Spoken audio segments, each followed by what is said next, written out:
Hello and welcome to my presentation on batteries and electrochemistry and the science of how batteries work, because does really anyone know how batteries work? You use them every single day, but you don't really know what's inside of them. You just see the fancy logo with the bunny or the 3A's, you just slap it in your flashlight, and you get on with life.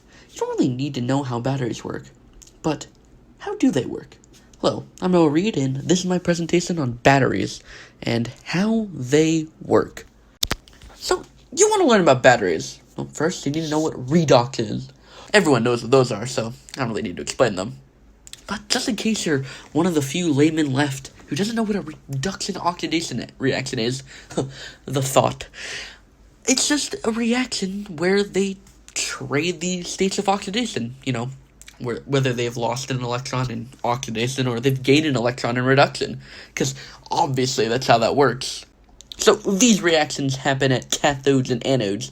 Cathodes is when a current leaves an electrical device and the electrons flow in and also leave because electrons are stupid. Don't worry about it. And anodes are where the opposite happens, which completely makes sense, of course. So, the conventional current goes through a cathode and also through an anode because batteries sort of, go in a circle. Electrons go the opposite of a normal charge, and obviously this makes sense. Anyways, how do batteries, take advantage of anodes and cathodes? Well, most batteries are what are called galvanic cells, which are used as a source of DC electrical power. Not the comics, by the way, it's the direct current. So, a galvanic cell uses an electrolyte separated by a semi-porous membrane, sort of like a sponge, but less porous, of course. And, so what they do is they sort of just react together to create a spontaneous electrical reaction that powers the battery. And that's why batteries eventually run out. They just sort of run out of products to make an electrical charge that can be called upon when you want to, have electricity. That's the beauty of batteries, being able to be called upon at any, and I mean any, time. So by repeatedly flipping the ions through reduction and oxidation of an electrical current, it creates an electrical current, really. It keeps repeatedly flipping it, and it just makes electricity. It's honestly pretty freaking cool, if I do say so myself.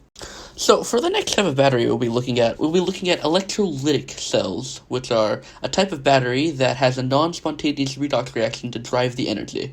So, they are often used to decompose chemical compounds in a process called electrolysis, which means to break up. So, it's basically just breaking up compounds.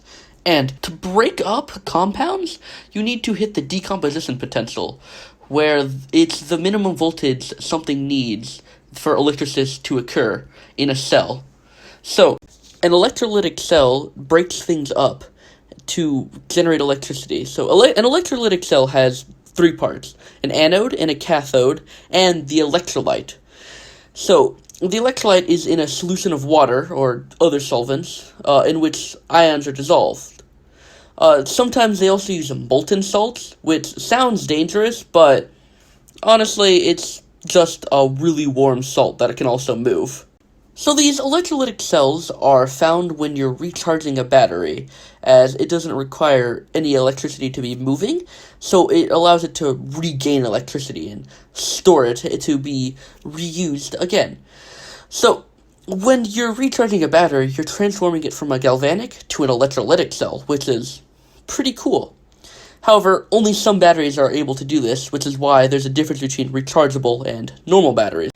So, the rechargeable battery gets recharged by more electricity being drawn into the battery than is losing it, which is why electrolytic cells are good at it, because they can store just more charge in general, because they are non-spontaneous, so it sort of constantly happens. It's not like a thing that just boosts forward, so it's able to store charge better. The main reason they are good is because they flip the cathode and anode's properties. They make the cathode the one it is positive rather than one where it is negative, and of course, vice versa for the other one, which allows charge to be inserted the same way that it comes out, which makes rechargeable batteries possible, which are really good for us. So to recap, electrolytic cells are used to decompose things into their smaller parts, and to be used as rechargeable batteries, considering that they can have current flow into them better than galvanic. So in conclusion, batteries power the world in many ways that are unfamiliar to many people.